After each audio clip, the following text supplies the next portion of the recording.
د عامې روغتیا وزارت په یوې خبرپاڼه کې په 2024 زیږدیز کال کې د نړیوالو بنسټونو په همکارۍ د پولیو واکسین د پلي کېدو د ملي کمپاین د دوم پړاو له پیله خبر ورکوي.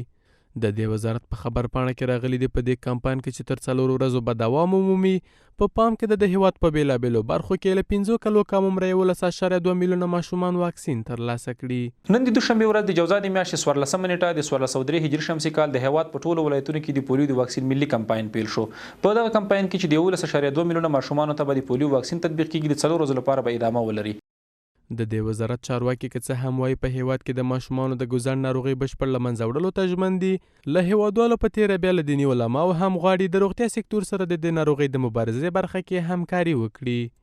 له قومي مخورو علما کرام او متنفذینو څخه غوښتنه ده چې په سیمه کې زموږ له واکسیناتورانو سره مرستندوی اوسیږي. په ټول هیواد کې د 80,000 په شاوخوا کې رضاکار به د هغه ماشومان لپاره چې د 15 کلونو څخه کم عمر لري د پولیو واکسین تطبیق کړي. د عامه روغتیا وزارت هڅه کوي چې په افغانستان کې د وقایوي تدابیرو په عملي کولو سره د ساري ناروغۍ څخه مخنیوي وکړي. په همدې حال کې یو شمېر هیوادوال د هیواد په لرو پرتو سیمو کې د پولیو واکسین د کمپاینونو په لار اچولو او په دې برخه کې پر عامه پوهاوی ټینګار کوي. دولت کوشا باشه در این رابطه کار کنه و آگاهی پخش کنه تا مردم بتونه از این موضوع استفاده کنه، راههای درستش را استفاده کنه. دولت باید سرمایه گذاری کنه.